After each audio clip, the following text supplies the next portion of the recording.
भिंडी अच्छी दिख रही है। रोहन के लिए भिंडी ले लेती हूँ, गौरव के लिए बैंगन और पापा जी के लिए पालक और सोनम के लिए टमाटर ले लेती हूँ। टमाटर की सब्जी देखकर तो सोनम खुश हो जाएगी। भैया आधा किलो भिंडी, पाव किलो बैंगन, 1 गड्डी पालक और 1 किलो टमाटर दे दीजिए। और कुछ भी दो भाभी जी? सबके लिए तो आपने ले लिया, अपने लिए कुछ नहीं लिया आपने। ये सब मेरे हाथ का बनाया खाना इतने अच्छे से खा लेते हैं ना कि मेरा पेट अपने आप भर जाता है और मैं सबके खाने में से थोड़ा थोड़ा खाना खा लेती हूँ, तो मेरी तो दावत ही हो जाती है। ये मोहन जी की बड़ी बहू रागिनी है, जिसकी पूरी दुनिया बस उसका परिवार है। सास की मृत्यु के बाद उसने पूरे घर को बखूबी संभाल रखा था। रागिनी सब्जियों का थैला लेकर घर आती है और पड़ोस में रहने वाली उसकी चाची सास विमला उसे बाहर ही मिल जाती है। वो प्यार से रागिनी से कहती है, रागिनी तुम क्यों इतनी गर्मी में बाजार जाती हो? देखो तो पसीने से तुम्हारा कितना बुरा हाल हो गया है। आजकल तो सब कुछ एक बटन दबाते ही घर पर आ जाता है। तुम भी सब्जियां ऑनलाइन मंगवा लिया करो ना। मेरी बहू तो वही करती है। चाची जी, ऑनलाइन से सब्जियां कभी कभार अच्छी नहीं मिल पाती, पता नहीं कितने दिनों से रखी होती है। जब हम खुद चुनकर ताजी ताजी सब्जियां लाते हैं ना, तो उनका रंग रूप ही अलग होता है, बनाने में भी मजा आता है और स्वाद भी अच्छा होता है। तुम बहुत समझदार हो बेटा। हमारे यहाँ 2 समय का खाना भी बहुएं ढंग से नहीं बना पाती, और एक तुम हो जो परिवार की खुशी के लिए इतनी मेहनत करती हो। मेहनत की क्या बात है चाची जी, अब आपको तो पता ही है कि हमारे यहाँ सभी बस डिनर के समय ही एक साथ खाना खाते हैं। बस उसी समय अगर अच्छा खाना ना मिले तो मेरे होने का क्या फायदा? सबका ध्यान रखना तो मेरा ही काम है ना। अच्छा चाची जी, मैं चलती हूँ। रागिनी मुस्कुराकर घर के अंदर चली जाती है। विमला एक गहरी सांस लेकर अपने घर की तरफ देखकर सोचती है, एक ये रागनी है जो पूरे अकेले घर को संभालती है और पूरे घर के काम को भी अकेली करती है, और मेरी दोनों बहुएं एक से बढ़कर एक निकम्मी। काम तो कुछ करती नहीं, बातें करवा लो बस। खाना बनाने के लिए उन्होंने बाई रखी हुई है। रागिनी सब्जियों को अच्छे से साफ करके रखती है और डिनर बनाने में जुट जाती है। कुछ ही देर में किचन से मसालों की सौंधी सौंधी खुशबू आने लगी है। गुनगुनाते हुए काम करते हुए रागिनी के चेहरे पर थकान का नामो निशान भी नहीं होता है। आज तो रोहन भिंडी की सब्जी देकर खुश हो जाएगा। पापा जी के लिए उनकी पसंद की लहसुन पालक, सोनम की खट्टी मीठी टमाटर की सब्जी और गौरव के लिए भरमा बैगन। पूरा खाना तैयार हो गया, अब बस रोटियां उतारनी बाकी है। सब खाने के लिए बैठेंगे तब गर्मा गर्म बनाकर परोसूंगी। रागिनी किचन का सारा काम निपटा कर हाथ मुंह धोती है और बाहर ड्राइंग रूम में आकर सोफे पर बैठती है। वो थोड़ा रिलैक्स होने के लिए टीवी चला लेती है। तभी घर का दरवाजा खुलता है और उसकी नंद सोनम कॉलेज से वापस आती है। सोनम का चेहरा भूख और थकान से उतरा हुआ होता है। भाभी बहुत तेज भूख लग रही है। कॉलेज में आज बहुत ज्यादा काम था, लंच भी ठीक से नहीं कर पाई। क्या बनाया आज आपने? आज तेरी पसंदीदा टमाटर की सब्जी बनाई है मैंने। तुझे बहुत पसंद है ना? सच में भाभी, मुझे बहुत पसंद है टमाटर की सब्जी। मैं अभी फ्रेश होकर आती हूँ। भाभी मेरे कपड़े कहाँ हैं? कपड़े बेड पर निकाल कर रख दिए हैं, तू जल्दी से फ्रेश होकर आ जा। तब तक सब आते ही होंगे दुकान से, फिर सब साथ में बैठकर गर्मा गर्म खाना खाएंगे। थोड़ी देर में घर की बैल बजती है। रागिनी दरवाजा खोलती है तो गौरव, रोहन और मोहन जी तीनों एक साथ अंदर आते हैं। तीनों के चेहरों पर दिन भर की थकान साफ दिख रही थी, लेकिन जैसे ही वो घर के अंदर कदम रखते हैं, खाने की खुशबू से उनके चेहरे खिल जाते हैं। वाह भाभी, क्या खुशबू आ रही है। आज तो आपने कुछ खास बनाया है। बाहर तक महक आ रही थी। मेरी भूख तो एकदम से बढ़ गई। सही कह रहा है रोहन, रागिनी तुम्हारे हाथ में तो जादू है। काम की सारी टेंशन इस खुशबू से ही गायब हो जाती है। बेटा रागिनी, रात को जब हम लोग थके हारे आते हैं ना घर में, तो ये जो खुशबू फैली रहती है खाने की, उससे तो हमारी सारी थकान एकदम से दूर हो जाती है। डिनर का ही तो समय ऐसा है ना पापा जी, जब हम लोग सब इकट्ठा होकर खाना खाते हैं और बातें करते हैं। अच्छा आप लोग जल्दी से फ्रेश होकर आइए, मैं खाना लगाती हूँ। मैंने सबके कपड़े निकाल कर रख दिए हैं आप लोगों के कमरों में। आप लोग चेंज करके आ जाइए, मैं रोटियां सेकना शुरू करती हूँ। सब लोग अपने अपने कमरों में चले जाते हैं। रागिनी डाइनिंग टेबल सजाने लगती है। थोड़ी देर बाद पूरा परिवार डाइनिंग टेबल पर इकट्ठा हो जाता है। रागिनी चेहरे पर प्यारी सी मुस्कान के साथ सबको गरम गरम रोटियां परोसती रहती है। वाह बेटा रागिनी, ये पालक तो बिल्कुल तुम्हारी सास जैसे बनाती थी ना, वैसे ही बनाया है। वही स्वाद, वही सादगी। तुमने तो आज पुराने दिनों की याद ताजा कर दी। बस आप लोगों का प्यार है जो मेरे हाथ के खाने में स्वाद भर देता है। तभी रागिनी का ध्यान रोहन की ओर जाता है। रोहन अचानक शांत हो जाता है और उसकी आंखों से आंसू छलक जाते हैं। वो अपना सिर नीचे झुका लेता है। क्या हुआ रोहन, तुम्हारी आंखों में आंसू क्यों आ गए? क्या भिंडी में ज्यादा मिर्च हो गई? तू ऐसे चुप क्यों हो गया? नहीं नहीं भाभी, मिर्च ज्यादा नहीं है, मुझे माँ की याद आ गई। आप तो रोज ही मम्मी के हाथ जैसा खाना बनाती हो। पर ये भिंडी तो बिल्कुल वैसी ही बनाई है जैसे मम्मी बनाती थी, वही खुशबू, वही स्वाद। भाभी भी तो माँ होती है ना, अगर माँ नहीं है तो क्या हुआ, मैं हूँ ना, तू उदास मत हो। देख खाना ठंडा हो रहा है, अब बिल्कुल नहीं रोना।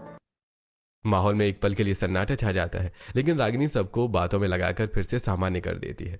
डिनर के बाद सब खुश होकर अपने अपने कामों में लग जाते हैं।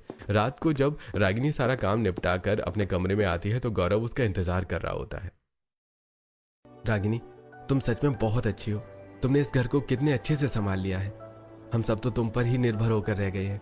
तुम सबका कितना ध्यान रखती हो, हर काम पूरे दिल से करती हो। गौरव, ये तो मेरा फर्ज है। इस परिवार ने तुझे इतना प्यार दिया है तो मैं इतना तो कर सकती हूँ। तुमने माँ का नियम आज तक कायम रखा है रागिनी। वो भी यही चाहती थी कि कम से कम रात को तो हम सब एक साथ मिलकर खाना खाएं। तुम्हारे हाथ के खाने से ही हमारे पूरे दिन की थकान निकल जाती है। Thank you Ragini. अगले दिन सुबह घर में रोज की तरह अफरा तफरी मची होती है। हर कोई हड़बड़ी में होता है। सोनम को कॉलेज जाना है तो रोहन, गौरव और मोहन जी को दुकान। रागिनी मशीन की तरह सबके आगे पीछे दौड़ रही है। भाभी, मेरी घड़ी देखिए आपने कहाँ रखी है, मुझे देर हो रही है, प्लीज ढूंढ दो ना। ये यहाँ रखी है टेबल पर, तुमने तो रात को चेयर पर ही छोड़ दी थी। थैंक यू भाभी। अरे रागिनी, मैंने गाड़ी की चाबी कहाँ रख दी? वहां नहीं मिल रही है, कल रात को तो यहीं कहीं रखी थी। आपने ना अपनी जेब में ही छोड़ दी थी रात को। मुझे पता था कि आप सुबह उठकर ढूंढेंगे और परेशान होंगे। मैंने की होल्डर पर टांग कर रखी है, आप ले लो। अरे बेटा, मेरा चश्मा कहाँ गया? अखबार सामने रखा है पर कुछ दिख नहीं रहा है। पापा जी, चश्मा तो यहाँ रखा है मेज पर, सोफे पर ही रख दिया था आपने।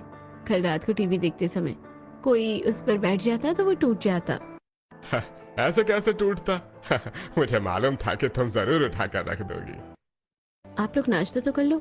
रोज आप लोग बस थोड़ा बहुत मुंह में डालते हो और निकल जाते हो। सेहत खराब हो जाएगी ऐसे से। रागिनी, देर हो रही है, हम लोग दुकान पर ही कुछ नाश्ता कर लेंगे। आज जरूरी काम है, माल आने वाला है। गौरव, रोहन और मोहन जी जल्दी जल्दी से निकल जाते हैं। तभी सोनम ऊपर से तैयार होकर सीढ़ियां उतरती है। वो भी कॉलेज भागने की तैयारी में होती है। भाभी, मेरा टिफिन तैयार है क्या? बस 5 मिनट बचे हैं बस आने में। टिफिन बन गया है और मैंने तुम्हारे बैग में रख भी दिया है। और सुनो, आज एक की जगह 2 टिफिन रखे हैं मैंने। 2 टिफिन? भाभी, मैं इतना कैसे खाऊंगी? एक ही तो बहुत होता है। मुझे पता है कि तुम्हें भूख बहुत लगती है, एक टिफिन से तेरा होता नहीं है। फिर तू बाहर का उल्टा सीधा खाना खाती है जो कि तुझे सूट नहीं होता। तो तुम अब से घर का ही खाना खाओगी, बाहर का कुछ नहीं। इसलिए मैंने 2 टिफिन रखे हैं, एक लंच के लिए और एक शाम के नाश्ते के लिए। भाभी, माँ भी मुझे ऐसे ही डांटती थी, ऐसे ही मेरे बैग में 2-2 टिफिन रख देती थी। आप तो बिल्कुल वैसे ही करती हो। मेरी इतनी केयर तो सिर्फ माँ ही करती थी। रोती क्यों? भाभी भी माँ होती है ना। मेरा तो फर्ज है तुम्हारे लिए कुछ करना। तुम इतना मत सोचो, अब जल्दी जाओ वरना बस छूट जाएगी। आज फाल्गुनी बहुत ज्यादा खुश थी क्योंकि घर में उसकी देवरानी जो आ रही थी। और ऐसे ही फाल्गुनी अपनी सास सुमित्रा के साथ आरती की थाली लेकर खड़ी हुई होती है कि तभी झुमरी अपने पति प्रदीप के साथ गाड़ी में से उतरती है और कहती है, हमारा इतना बड़ा घर है, हमें तो पता ही नहीं था। सच में हम तो बड़े भागों वाले हैं जो हमारी शादी इतने बड़े घर में हो गई। बस घर देखकर ही खुश नहीं होते बहू, घर वाले भी बहुत अच्छे हैं। तुम घर के अंदर प्रवेश तो करो, हम तुम्हें अपने जैसा प्यार देंगे। फाल्गुनी जैसे ही अपनी देवरानी को देखती है तो उसके सारे सपनों पर पानी फिर जाता है। उसने तो सोचा था कि उसकी देवरानी समझदार पढ़ी लिखी होगी, लेकिन झुमरी तो गांव की थी। फाल्गुनी अपने मन में कहती है, ये क्या, देवर जी तो इस देहाती से शादी करके इसे घर लेकर आ गए हैं। अब मैं आस पड़ोस में क्या मुंह दिखाऊंगी कि इतनी गवार देवरानी आई है मेरी। फाल्गुनी उस समय कुछ भी नहीं कह पाती क्योंकि उसके पास शब्द ही नहीं थे। उसे बस बहुत अजीब लग रहा था। ऐसे ही अगले दिन झुमरी की पहली रसोई की रस्म होती है। वो रसोई में लिट्टी चोखा, चावल और दाल बनाकर तैयार कर देती है। थोड़ी देर में फाल्गुनी रसोई में आती है और कहती है, तुमने ये दाल चावल और ये लिट्टी चोखा बनाकर तैयार कर दिया, ये सब क्या कर रही हो झुमरी? मैंने सोचा था कि तुम घर की नई बहू हो और आज तुम्हारी पहली रसोई है तो तुम कुछ अच्छा और नया बनाओगी। ये कैसी बात करती हैं आप जेठानी जी, अच्छा खाना ही तो बनाया है। अरे ये खाना हमारे गांव में वर्ल्ड फेमस है, आप भी एक बार खाकर तो देखो, आपको बहुत ही पसंद आएगा। दाल चावल में स्पेशल क्या हो सकता है, ये तो वही नॉर्मल दाल चावल है जो कि हर घर में बनता है। आप जैसे शहरी लोग समझ नहीं पाते होंगे ना कि अच्छा खाना किसे कहते हैं। आपको तो वही सब खाने की आदत है, कहाँ बोलते हैं उसको, बर्गर, सैंडविच और जीजा। अरे मेरे गांव की देवरानी से जीजा नहीं पिज्जा बोला जाता है। मानती हूँ कि आपको बनाना नहीं आता होगा, लेकिन कम से कम नाम लेना तो सीख लो। अब तो हम दोनों को इसी एक घर की छत के नीचे उम्र गुजारनी है। दोनों इसी तरह लड़ाई करने लगते हैं, लेकिन तभी वहाँ पर दोनों की ननद नंदिता आती है और दोनों को ऐसे लड़ते हुए देखकर कहती है, अरे अरे, ये क्या हो रहा है हमारे घर के अंदर? मैंने तो सोचा था कि नए घर में प्यार और भगवान का वास होगा, क्योंकि घर में दो बहुएं एक साथ रसोई में खाना बना रही हैं, लेकिन आप दोनों की तो लड़ाई खत्म ही नहीं हो रही। अब दोनों ही बहुएं अपने पक्ष की बात नंदिता को बताती हैं, तो नंदिता कहती है, भाभी, छोटी भाभी को जो मन किया उन्होंने बना दिया। ये उनकी मर्जी है ना कि उनको क्या बनाना है। आप छोड़िए ना, इन सब बातों पर ध्यान मत दीजिए। थोड़ी देर में सभी पड़ोसी छोटी भाभी की मुंह दिखाई के लिए आ जाएंगे। नंदिता इस तरह अपनी भाभी और छोटी भाभी के बीच के झगड़े को शांत करवा देती है। ऐसे ही कुछ दिन गुजरते हैं। एक दिन फाल्गुनी पूरे घर में खड़े होकर पोछा मार रही होती है। तभी झुमरी वहाँ आती है और कहती है, अरे जेठानी जी, ई क्या कर रही हो? तुम्हें नजर नहीं आ रहा? ओलंपिक की तैयारी कर रही हो। एक दिन तुम्हें भी ऐसे गोल गोल घुमाकर इस घर से लात मारूंगी जैसे इसे पोछे को मार रही हूँ। अरे जेठानी जी, वो सब तो हमें पता है कि आप हमें ज्यादा खास पसंद नहीं करते, लेकिन आपको इतना नहीं पता कि खड़े होकर पोछा लगाने पर घर की बरकत जाती है। आपको बैठकर पोछा लगाना चाहिए। ये बात सुनकर फाल्गुनी के तन बदन में आग लग जाती है। आज तक उसकी सास ने उसे नहीं टोका था और कल की आई हुई देवरानी उसे सीख दे रही थी। फाल्गुनी का चेहरा गुस्से से लाल हो जाता है और वो कहती है, अब तुम मुझे बताओगी कि मुझे पोछा कैसे लगाना है? तुम्हें इस घर में 4 दिन हुए आए हुए और मुझे 4 साल, इसलिए मैं जैसे अपना काम करना चाहती हूँ करने दो। अगर मेरे काम से इतनी दिक्कत है तो खुद करो। जेठानी जी, हम आपके बदले पोछा काहे लगाए? हमने पूरे घर में झाड़ू मारी है। दोनों फिर से लड़ाई करने लगते हैं। तभी वहाँ पर उनकी सास सुमित्रा आ जाती है और कहती है, बस यही दिन देखना रह गया था कि 2 बहुएं भी घर का एक एक काम गिनने लगेंगी और एक एक काम को गिनकर आपस में लड़ाई करेंगी। इससे पहले कि तुम दोनों बंटवारे की कगार पर आ जाओ, हमें इस लड़ाई को सुलझाना ही होगा। अब ऐसा ही होता है। सोफे को मंच बनाया जाता है। एक साइड पर छोटी बहू बैठी है और दूसरी तरफ बड़ी बहू बैठ जाती है। सास बीच में बैठ जाती है और नंदिता वकील की तरह अपनी माँ के बगल में बैठी हुई थी। नंदिता कहती है, तो आज हम सब लोग यहाँ पर इस घर के झगड़ों को सुलझाने के लिए मौजूद हुए हैं। मैं बनूंगी वकील, वो भी किसी एक भाभी की नहीं बल्कि दोनों भाभीयों की, ताकि आपको ये न लगे कि मैं एक की तरफ बोल रही हूँ। और मैं बनूंगी जज, जो कि फैसला करेगी कि होना क्या है, क्योंकि तुम्हारे ससुर जी के जाने के बाद मैं ही इस घर की मुखिया हूँ और मुझे ही तुम दोनों के इस रोज रोज के कलेश को सुलझाना है। तो पहले बड़ी भाभी बताएंगी कि उन्हें क्या क्या परेशानी है, उसके बाद हम छोटी भाभी से भी पूछ लेंगे। सबको बारी बारी से बोलने का मौका दिया जाएगा। अब क्या होना था? फाल्गुनी अपनी राम कहानी शुरू करती है और कहती है, मैंने तो ये सोचा था कि मुझे देवरानी के रूप में एक बहन मिलेगी, लेकिन ये बहन नहीं भयंकर है। एक तो गांव की गवार है, ऊपर से इसके हर काम को करने का तरीका अलग है। इसे मेरा तरीका पसंद ही नहीं आता और मुझे इसका।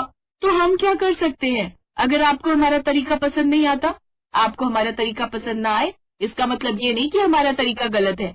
हम दोनों की सोच अलग अलग भी तो हो सकती है। ये सब कुछ बताने के लिए मैं हूँ यहाँ पर। मैं बताऊंगी कि क्या गलत है और क्या सही, और तुम लोग उस बात को सुनोगे, समझे? तो जैसा साहिब देखा जाए तो दोनों ही बहुएं अपनी अपनी जगह ठीक है। बस एक को शहरी तरीके से रहने की आदत है और एक को गांव का सादापन अच्छा लगता है। मुझे बिल्कुल भी अच्छा नहीं लगता जब लोग मुझे उल्टा सीधा बोलते हैं कि मेरे घर में गवार देवरानी आ गई है, और हमको भी अच्छा नहीं लगता जब लोग हमको ये कहते हैं कि हमारी खुद की जेठानी हमको पसंद नहीं करती है, और जब देखो हमको सुधारने की कोशिश में ही लगी रहती है। अगर ऐसा था तो तुमने मुझे बताया क्यों नहीं? मैं उन लोगों का मुंह तोड़ देती हूँ जो कि तुम्हें उल्टा सीधा बोलते हैं। आखिर तुम मेरी देवरानी हो, तुम्हें जितना भी उल्टा सीधा बोलना है उसका हक सिर्फ मुझे है, किसी और को नहीं। आप हमसे कभी बात ही नहीं करते, बस जब भी बात करते हो तो हमारे कामों की बुराई करने लगते हो, इसीलिए कभी समय ही नहीं मिला आपसे बात करने का।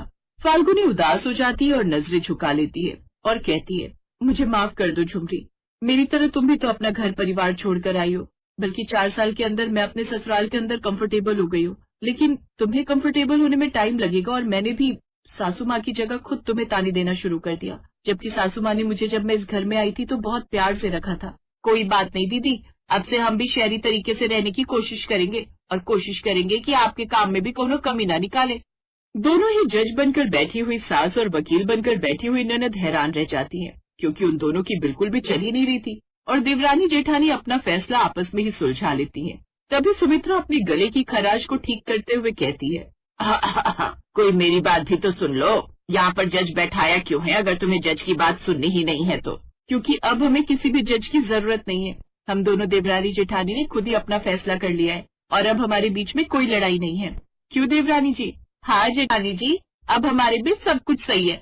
पर आप दोनों का धन्यवाद, क्योंकि आप दोनों हमारी ये बैठक नहीं करवाती तो शायद हम दोनों कभी एक दूसरे का पक्ष जान ही नहीं पाती और हमेशा एक दूसरे से ऐसे ही लड़ाई करती रहती। इसमें दो बहुओं के झगड़े में वकील और जज बने सास और ननद एक दूसरे का मुंह देखते रह जाती हैं और दोनों देवरानी जेठानी जो इतने महीनों से लड़ रही थी खुद ही अपना झगड़ा सुलझा लेती हैं।